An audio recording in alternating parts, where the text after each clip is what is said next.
I've been flying for over 40 years, and as a pilot, I've never seen aviation in the national spotlight like it is right now. We are all asking the same question: is it still safe to fly? While I firmly believe that flying is the safest way to travel, there are several things I believe we can do as an industry to improve. And stick around to the end, because some of this stuff gets crazy. And that brings us to our first point. It's time to modernize the aviation system. We listen to a lot of radio communications on this channel, and the question I get all the time is this: is it really that bad? Are the radios really that scratchy? Yeah, that's great. That radio is unreadable. Yes, and that's just the tip of the iceberg. When I prepare for a flight, and I need to look at flight plans, weather, and NOTAMs, I'm still printing them off on a dot matrix printer from the 1980s. The airlines and aviation as a whole are hampered by antiquated systems that haven't been updated in decades. But there are solutions. Back in the 90s, I did a short stint with NASA to test systems for improving aviation. The main system that I tested was a system called CPDLC, or the Controller Pilot Data Link Communication. This system allowed common ATC communication to be sent to the cockpit screen, where I could accept it without ever needing to talk on a radio. Now, why does that matter? Well, it matters for this reason. All of that radio communication you hear back and forth between the pilot and the controller on the ground, many times two pilots will hit the button at the same time to broadcast. Both of those radio waves block the other communication from ever getting to the air traffic controller on the ground. From my vantage point up in the cockpit, all I hear is this, and you know one guy is talking over another guy.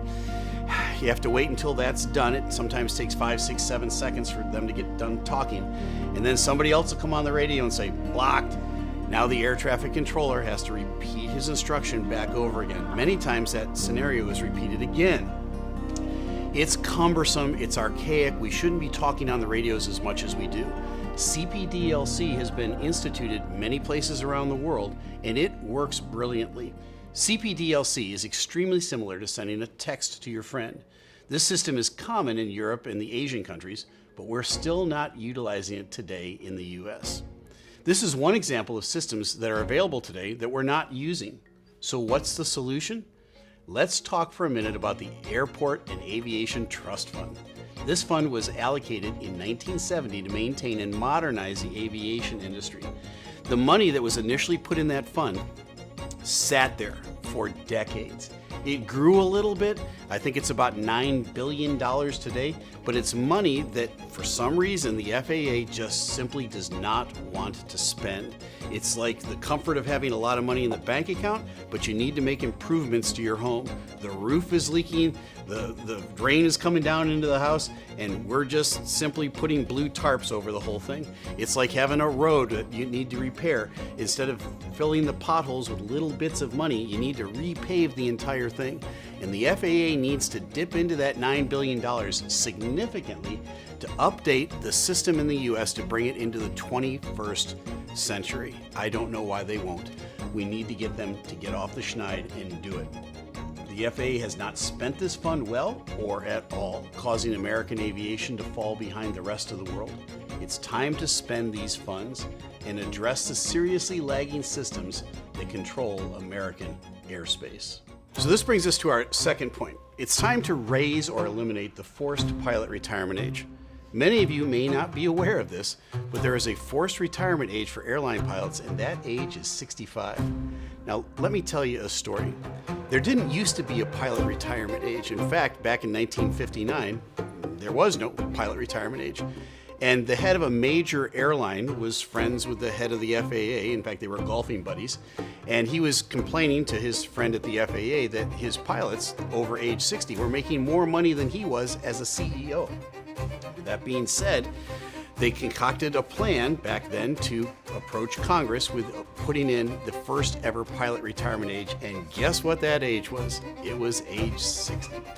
And over the decades after that, myth became legend. People assumed that age 60 had some firm reason based on a study or some health issues, cardiovascular issues perhaps were the reason behind the age 60 retirement, and it turned out that none of that was true. It was simply just a backdoor handshake deal between a corporate CEO and the head of a government agency. So now, after all of these years, where have we gone with it? Well, back in 2007, the pilot retirement age got raised from age 60 to age 65. Now, what was the science behind that? Again, there was none. There was no study done. It was simply signed into law by President George W. Bush to build a bridge to Medicare. Why was that? All of these airlines had gone into bankruptcy, and many of them had lost their retiree medical plans. The pilots, then forced to retire at age 60, had no medical until age 65. Not only did they have to go out and get another job, but they also had to pay for their own medical. It made sense to build a bridge to 65. And when that happened, the airplanes didn't just magically fall out of the sky. In fact, there were no issues whatsoever going from age 60 to 65 in terms of the medical fitness or the cognitive fitness of pilots in the cockpit. So what does the research say? Well, let's transition to today. Not enough experienced pilots are in the system today. In fact, the majority of pilots have been hired in the last 5 years. There is a major airline in the US that has 7,500 of their pilots that have come online in the last 5 years, and many of those younger pilots have been forced to upgrade to captain, and many of them have complained about it, feeling and saying that they're not ready for that transition. At the same time, we're throwing experienced pilots, the most experienced pilots, out the other end. It just doesn't make any sense. It boggles the mind to say that a pilot with 40 years experience that is physically fit, that can pass their cognitive and physical tests and pass all of their check rides, is somehow less safe than a pilot with 4 years experience that can pass all their physical and cognitive tests and all their check rides. So what are the solutions? Well, I'm saying let's eliminate or raise the pilot retirement age, and Congress can do that today.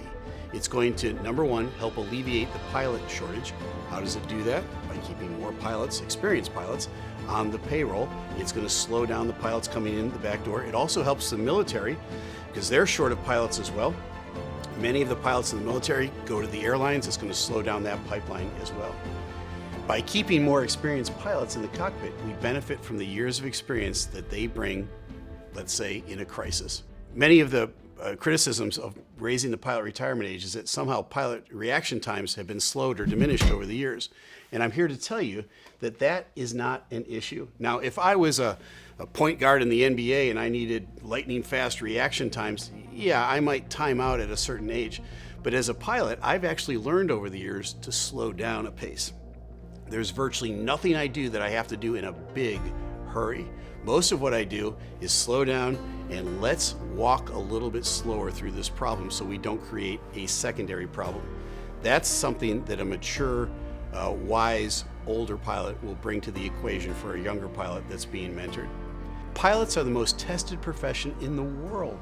Every 6 months, I have to go in for additional training, a physical, a mental evaluation, and every 9 months, I receive a check ride from the FAA. We should use this system to determine the safety and efficacy of a pilot in the cockpit, not an arbitrary number like your next birthday when you turn 65. Look, folks, when you get on an airplane and you get a chance to glance up into the cockpit, you're looking for one thing and one thing alone. You don't care what gender the person is flying the airplane. You don't care what color their skin is. You're looking for a little bit of gray hair. When you see some gray hair up there, you go back and sit in your seat and you kind of sit back, relax, and you enjoy the flight. When you don't see that gray hair, are you concerned? You might be. And that's the whole point. We need to keep experienced pilots flying. And when I turn 65 this year, which is in 8 months from now, when I turn 65, one day I am in charge of the biggest airplane at the biggest airline in the world, and all of the trust and responsibility for the hundreds and even thousands of lives that involves are given to me on day one, or on the day before my birthday, and the day after my birthday. I can't even get into the airport unless I buy a ticket. There's something wrong with that system. And that's the perfect segue to today's sponsor, Let Experienced Pilots Fly. Let Experienced Pilots Fly is the organization working with Congress and the FAA to try and pass meaningful change on this topic. Here at the Captain Steeeve channel, we wholeheartedly support the work they are doing and would encourage you to do the same. If If you want to find out more about their work or ways you can help affect change, visit the link in the description below. Thanks to Let Experienced Pilots Fly for sponsoring today's video. That brings us to our third point. Congress and the FAA should allow air traffic controllers to work past age 56. I'll bet most of you are unaware that air traffic controllers have to retire so young. I know I was. This forced retirement is based on the potential that is, of cognitive decline, not actual cognitive decline. Air traffic controllers receive the same vigorous medical and mental evaluations that I do. They have the same standard of excellence in everything they do that I do. So the same standard that should apply to pilots should apply for air traffic controllers. If you can pass your cognitive and physical examinations and are capable of safely directing traffic, you should be allowed to stay in your seat. But what are we missing when we force air traffic controllers to retire? Well, in a word, experience. An experienced air traffic controller can see the danger ahead and avoid it. Believe me when I say, as a pilot, I want more experienced air traffic controllers over controllers with a faster reaction time. Eliminating the air traffic controller forced retirement age would help to alleviate the ATC shortage we're currently facing and improve safety by keeping experienced operators at the helm. Both the pilot and ATC forced retirement age is ageism at its worst. And with that, we are at my final recommendation, and possibly the most surprising one of all. Congress needs to create a requirement for the FAA to enact NTSB findings with very few exceptions. Now, this one is a little technical, so let me break it down for you. For those who don't know, the FAA is the governing body that regulates American airspace. The NTSB, or the National Transportation Safety Board, is a group within the Transportation Department that investigates any accidents that occur in the transportation system. So that's aviation, highways, rails, shipping. If it moves in the U.S., the NTSB will investigate it. Right now, the FAA is only required to respond to NTSB reports, but has no obligation to implement recommendations. You might find that shocking. What this looks like in practice is that an unacceptably low percentage of NTSB recommendations ever make it to implementation after an incident occurs. So how did this happen? How did we end up in a system where the group who is tasked with finding the solutions isn't listened to? If you want my 2 cents on this, I'll say this. Corporate interests and lobbyists have outweighed the safety recommendations put forward by the NTSB. If it's going to cost more than the corporations are wanting to spend, then it's stonewalled until it's dropped. But we can fix this. Congress should create a nimble body tasked with overseeing the implementation of NTSB change recommendations. Once we remove corporate interests, we can create a culture of defaulting to safety, greatly improving our airspace. I love flying, and I love our industry. Some of the best people I've ever met work for the FAA and have dealt with safety in the skies, but we should never settle for good enough. So to recap, I'm suggesting 4 things. We need to modernize our ATC system by spending the money in the Airport Aviation Trust Fund. Number 2, we must raise or eliminate the forced pilot retirement age. Number 3, we must raise or eliminate the forced air traffic controller retirement age. And finally, we need to require the FAA to implement findings from the NTSB. I believe that the best days of American aviation can be ahead of us, but in order for that to happen, we have to be willing to change. Now you know. I'm Captain Steeeve. Let's build towards safer skies. Fly safe.